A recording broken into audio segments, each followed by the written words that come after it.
Very good morning students.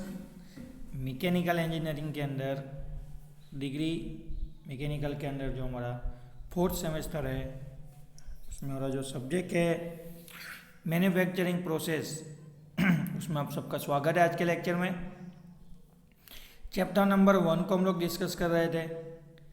Last lecture में हमने types of manufacturing जो प्रोसेस है उसके बारे में डिस्कस किया था। क्लियर है? कुछ 60 अलग अलग तरह की मैन्युफैक्चरिंग प्रोसेस हमने देख ली है जो बेसिकली इंडस्ट्री में यूज़ होती है। आज हम लोग डिस्कस करने वाले हैं factor affecting selection of manufacturing process कि जो 60 अलग अलग कैटेगरी में मैन्युफैक्चरिंग प्रोसेस अवेलेबल है। हर एक कैटेगरी में और दूसरी सब कैटेगरियाँ दी गई है। उसमें से कौन सी मैन्युफैक्चरिंग प्रोसेस आपके प्रोडक्ट के लिए, आप जो चीज़ डिज़ाइन करने जा रहे हैं, आप जो चीज़ बनाने जा रहे हैं उसके लिए सूटेबल है, या फिर ये जो 60 अलग अलग मैन्युफैक्चरिंग प्रोसेस है उसमें से कौन सी प्रोसेस, कौन सी कंपोनेंट या फिर कौन से प्रोडक्ट के लिए बेस्ट होगी। तो ये बहुत ही कॉम्प्लिकेटेड वर्क है।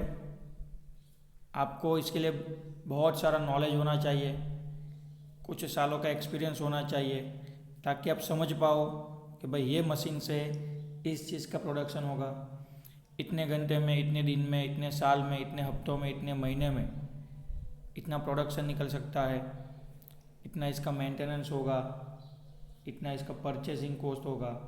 तो बहुत सारी चीज़ें हैं जो डिटेल में है। ठीक है, स्टेप बाय स्टेप उसको हम लोग समझेंगे।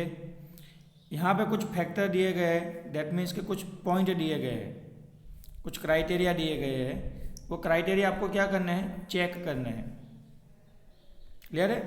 देखिए समझाता हूँ किस तरीके से ये एप्लीकेबल होगा और क्या इंपॉर्टेंस है इसका। 1.2.8 के ऊपर आपको ध्यान देना है। Factor affecting selection of manufacturing process. That means जब कभी भी हमको मैन्युफैक्चरिंग प्रोसेस सिलेक्ट करना होगा तो उसके सिलेक्शन में ऐसे कौन से पॉइंट है, ऐसे कौन से फैक्टर्स है जो हमको असर करेंगे मतलब वहाँ पे एप्लीकेबल होंगे। It is clear from the above discussion that component or product can be manufactured by more than one process. Development in technology and never manufacturing process suggest alternative process for manufacturing of the component. क्या कह रहे हैं लोग यहाँ पे? ये तो clear हो चुका है ऊपर के डिस्कशन से कि भाई कोई भी प्रोडक्ट है उसको आप लोग बहुत सारी मैन्युफैक्चरिंग प्रोसेस से बना सकते हैं। ढेर सारा डेवलपमेंट हो चुका है, एक ही प्रोसेस में इतना डेवलपमेंट हो चुका है, इतनी टेक्नोलॉजी आगे बढ़ चुकी है कि आपको एक प्रोडक्ट बनाने के लिए एक से ज़्यादा मैन्युफैक्चरिंग प्रोसेस अवेलेबल हो गए। फिर भी अगर आप चाहते हैं कि भाई एक सूटेबल या फिर अच्छी मैन्युफैक्चरिंग प्रोसेस आप सिलेक्ट करना चाहते हैं तो कुछ 10 पॉइंट हमको दिए गए हैं, उसके ऊपर हम लोग फोकस करेंगे। ठीक है, सबसे पहले हम पॉइंट समझेंगे, फिर इस पॉइंट को कैसे यूज़ करना है वो भी हम लोग डिस्कस करेंगे। सबसे पहला पॉइंट कौन सा है? Volume of production. अगर आप कोई चीज़ बना रहे हैं, कोई प्रोडक्ट बना रहे हैं तो उसका वॉल्यूम लेना है। वॉल्यूम किसके रिगार्डिंगली कंसिडर करना है? वॉल्यूम मतलब नंबर ऑफ पीसीस। सपोज आप सोचिए कि आप बेरिंग बना रहे हैं तो बेरिंग आपकी प्रोडक्ट हो गई।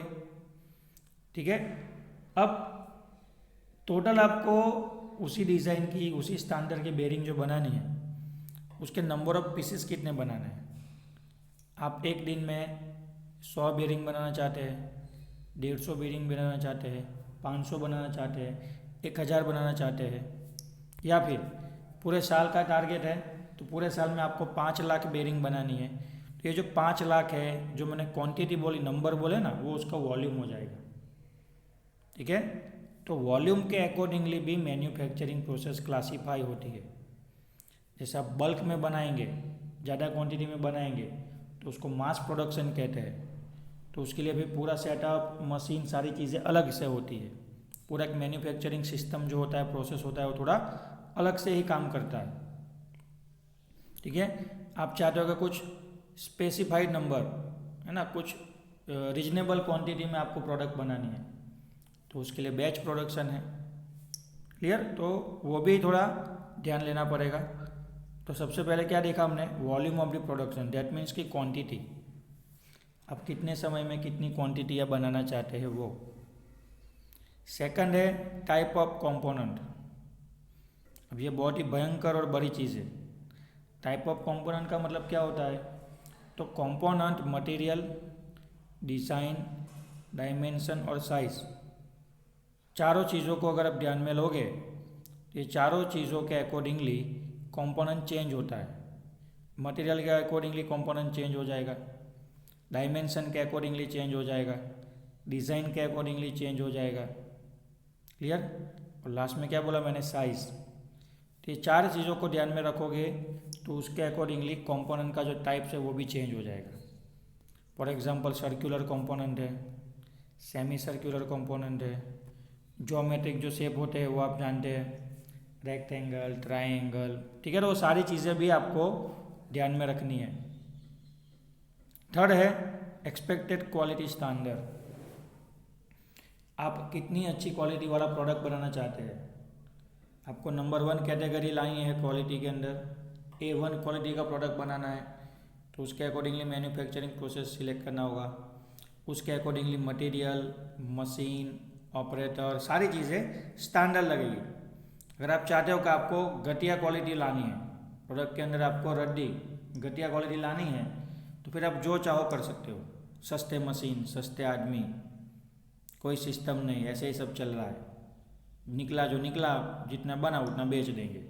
ठीक है, कोई सिस्टम नहीं है, तो उसके अकॉर्डिंगली भी चेंज होता है। तो पहला आ गया वॉल्यूम, सेकंड आ गया उसका प्रकार, टाइप्स। थर्ड है एक्सपेक्टेड क्वालिटी स्टैंडर्ड, वो भी देख लिया हमने। फोर्थ के ऊपर बात करेंगे प्रॉपर्टीज ऑफ कंपोनेंट, जो मैकेनिकल प्रॉपर्टियाँ होती है कंपोनेंट की। क्लियर? फिजिकल प्रॉपर्टियाँ होती है, केमिकल प्रॉपर्टियाँ होती है, तो वो भी आपको ध्यान में रखना है। जैसे कि मैं आपको एग्जांपल देता हूँ कि आपको कोई कंपोनेंट बनाना है, उसके अंदर मैग्नेटिक प्रॉपर्टियाँ होनी चाहिए, तो ऑब्वियसली आपको रॉ मटेरियल वैसे ही सिलेक्ट करना पड़ेगा। अब मैग्नेटिक प्रॉपर्टी को कंसिडर करोगे तो उसके अकॉर्डिंगली सारी प्रोसेस फिर चेंज हो जाएगी। क्लियर?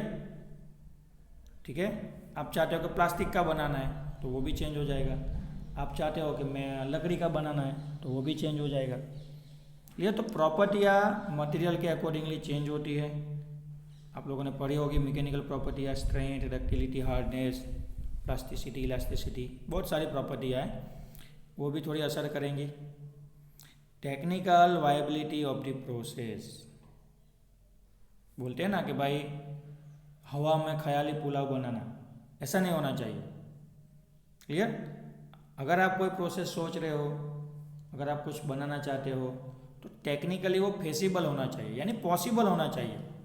ऐसा नहीं कि फिर आपने डिज़ाइन कर लिया, आपके दिमाग में आइडिया आ गया, है ना, आपने प्रोडक्ट को सब कर दिया, अब पॉसिबल ही नहीं है वो चीज़ बनाना। समझ रहे हो कि नहीं? ठीक है, नॉलेज अपनी जगह है, डेवलपमेंट अपनी जगह है, रिसर्च अपनी जगह है, हर रोज़ कुछ नया नया आपके दिमाग में आएगा, लेकिन एक्चुअली टेक्निकली वो पॉसिबल होना चाहिए, तभी आप उसको क्या कर पाएंगे, फिजिकली बना पाएंगे, और बना के फिर उसको बेच पाएंगे और प्रॉफिट कमाएंगे। क्लियर? तो टेक्निकल वायबिलिटी, दैट मीन्स के पॉसिबिलिटी भी होना चाहिए। सॉल्यूशन। छठे नंबर पे 6 इकोनॉमी। सब आपने बढ़िया कर लिया, लेकिन एंडिंग में पता चला ये सब के पीछे खर्चा बहुत हो रहा है। अब खर्चा ज़्यादा होगा, दैट मीन्स कि मैन्युफैक्चरिंग कॉस्ट बढ़ जाएगा, ऊपर से आप प्रॉफिट ऐड करोगे। Manufacturing cost plus profit is equal to selling cost. अब सेलिंग कॉस्ट ज़्यादा बढ़ गया ना, प्रोडक्ट की वैल्यू ज़्यादा हो गई, मार्केट में रखा कोई खरीद नहीं रहा है। आप अच्छी क्वालिटी आप अच्छी दे रहे हैं, लेकिन महंगे में दे रहे हैं, तो कोई कस्टमर आपकी प्रोडक्ट खरीदेगा नहीं। अगर खरीदेगा तो बहुत ही कम बिकेगी ना, कोई ज़्यादा इंटरेस्ट लेगा नहीं। तो सारी चीज़ें तो आपको ध्यान में रखना ही है, अच्छी क्वालिटी, अच्छी लाइफ साइकिल, है ना, अच्छा प्रोडक्ट सब। लेकिन जो पैसा है, इकोनॉमी, सबको वो किफ़ायती लगे वैसी प्रोडक्ट की आपको प्राइस रखनी है। ठीक है, बहुत ही कॉम्प्लिकेटेड चीज़ है, 4 साल पढ़ोगे सब समझ में आ जाएगा। 7वें नंबर पे है, 7वें नंबर पे रेट ऑफ प्रोडक्शन। सपोज कि आपने एक दिन में टोटल सब काम करके 10 प्रोडक्ट निकाले। अब 10 प्रोडक्ट का खर्चा हो रहा है पूरे दिन का 1000 रुपया। जस्ट एग्जाम्पल है, थोड़ा समझने की कोशिश करना। आपने पूरे दिन में 10 प्रोडक्ट बनाई, पूरे दिन का 10 प्रोडक्ट का खर्चा हुआ 1000 रुपया, 1000। तो 1000 डिवाइड बाई 10 करूँगा तो एक प्रोडक्ट की कॉस्ट कितनी आ गई? 100 रुपया। दैट मीन्स आपका जो प्रोडक्शन का कॉस्ट है पर प्रोडक्ट वो हो गया है 100 रुपया, और आपका जो प्रोडक्शन रेट है एक दिन का वो कितना कहलाएगा? 10। दैट मीन्स स्पेसिफाइड टाइम के अंदर आप कितनी प्रोडक्ट बना के निकाल रहे हो, that is called rate of production. अगर मैं एक महीने में 50,000 प्रोडक्ट बना के भेज रहा हूँ तो मेरा प्रोडक्शन रेट कितना हो जाएगा? एक महीने में 50,000। तो जितना प्रोडक्शन रेट बढ़ेगा, देखिए रेट का मतलब पैसा नहीं है, इसलिए मैंने आपको एग्जांपल दिया। रेट का मतलब पैसा नहीं है, रेट का मतलब क्या है? स्पेसिफाइड टाइम में आप कितनी प्रोडक्ट निकाल रहे हो। क्लियर? और ऐसा मानना है कि जैसे ही प्रोडक्शन रेट बढ़ेगा, मतलब मिनिमम समय में आप मैक्सिमम प्रोडक्ट निकालोगे, उतना मैन्युफैक्चरिंग कॉस्ट कम होगा। जितना मैन्युफैक्चरिंग कॉस्ट कम होगा प्लस आप प्रॉफिट ऐड करोगे तो सेलिंग प्राइस ऑटोमेटिकली कम होगा। जैसे ही सेलिंग प्राइस घटेगा, देखिए प्रॉफिट फिक्स रहता है, सेलिंग प्राइस घटेगा, कम होगा, तुरंत कस्टमर क्या करेगा? चीज़ें उठाना शुरू करेगा, खरीदी बढ़ेगी, आप स्लोली मार्केट को कवर करोगे। क्लियर है? चलिए उसके बाद है 8वें नंबर पे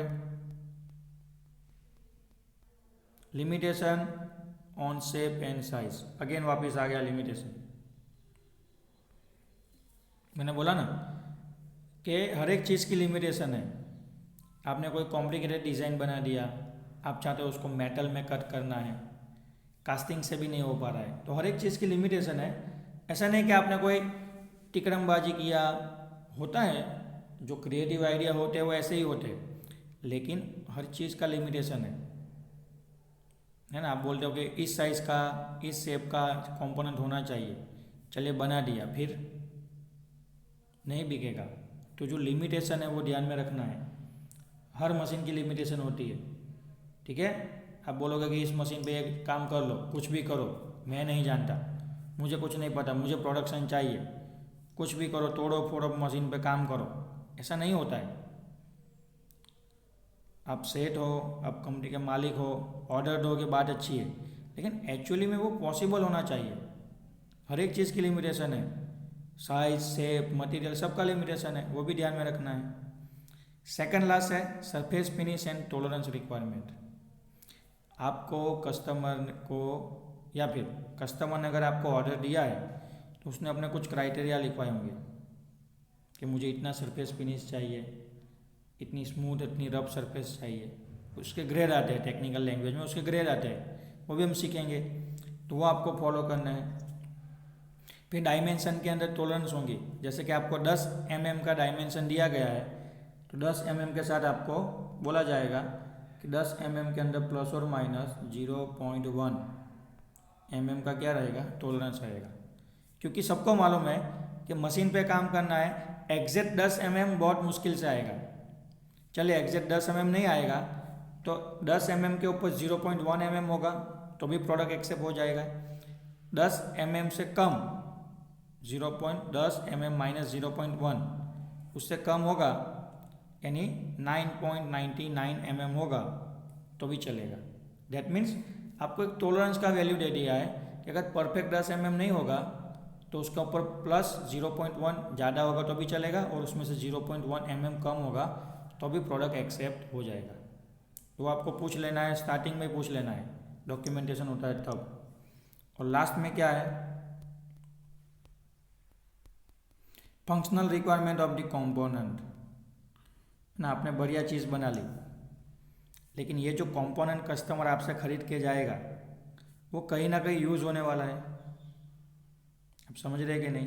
कोई बेरिंग खरीद के गया वो कहीं पे लगाएगा, कोई आपसे क्लच खरीद के गया वो कहीं पे लगाएगा, है ना। कोई आपसे इलेक्ट्रिसिटी का वो प्लग खरीद के गया तो वो जाके घर पे लगाएगा।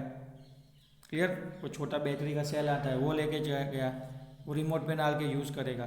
तो चीज़ें आपने सब बढ़िया बना ली है, लेकिन जब कोई कस्टमर उसको ले जाएगा और उसको यूज़ करेगा और उसका जो फंक्शन है, उसको जो काम करना है वहाँ पे जाके, वो होना चाहिए। समझे? अच्छे से अच्छी चीज़ बना ली, बढ़िया सा एरोप्लेन बना लिया आपने, मस्त डिज़ाइन किया, बहुत पैसे बर्बाद किए, इन्वेस्ट किए, बढ़िया सा प्लेन बना लिया कंप्लीट। ओके? प्लेन का काम क्या है? उड़ना, और उसके अंदर जो भी बैठा उसको ट्रांसपोर्ट करना। पता चला प्लेन इतना हैवी बन गया कि उड़ ही नहीं पा रहा है, तो प्लेन का जो फंक्शनल रिक्वायरमेंट है वो सेटिस्फाई नहीं हो रहा है।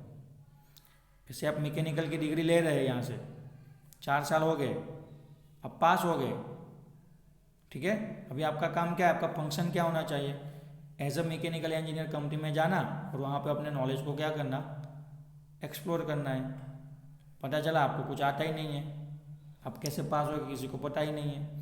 तो ऐसा नहीं होना चाहिए। हर एक चीज़ का, हर एक प्रोडक्ट का फंक्शनल जो रिक्वायरमेंट है वो फुलफिल होना चाहिए। आपने बाइक खरीदी, बाइक लेके आप निकले, ठीक है, थोड़ी दूर गए बाइक बंद हो गई। कभी कभी आ जाता है मेंटेनेंस रिपेयरिंग, लेकिन आप नया बाइक लेके आए, है ना, शोरूम में गए, नया बाइक का पैसा भरा, आपने चाबी लगाई, ऑन किया, चालू ही नहीं हो रहा है। बहुत ट्राई की, ख़त्म, बात ख़त्म, चालू ही नहीं हुई बाइक। अभी आप वो बाइक खरीदोगे? नहीं। ठीक है, तो ये जो फंक्शनल रिक्वायरमेंट है वो भी इम्पोर्टेंट है। तो यहाँ पे 10 पॉइंट दिए गए हमको।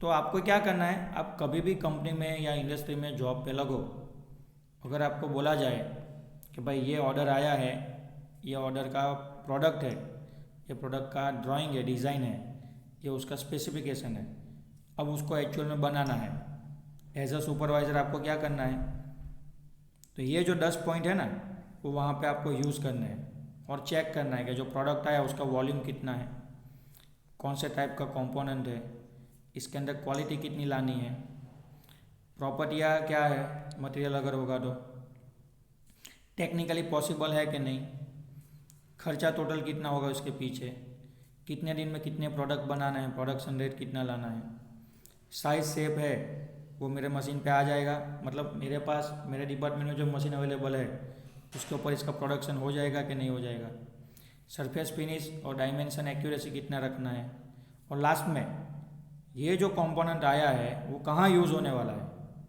किस तरीके से वो फंक्शन करेगा, काम करेगा, ये सारी चीज़ें आपको चेक कर लेनी है। जैसे आप ये 10 पॉइंट चेक करोगे ना, आपका आगे का कंसेप्ट, आगे का पूरा विज़न क्लियर हो जाएगा। आपको तुरंत पता चल जाएगा कि मेरे को ये प्रोडक्ट ये मशीन पे बनाना है, इसके लिए इतना काम लगेगा, इतना खर्चा होगा, इतना टाइम लगेगा, सब आपका फ्यूचर का विज़न क्लियर हो जाएगा। तो ये बहुत ही इंपॉर्टेंट पॉइंट है। टेक्स्ट बुक वालों ने सिर्फ पॉइंट दे दिए है, लेकिन डिटेल में मैंने आपको एग्जाम्पल के साथ समझाया।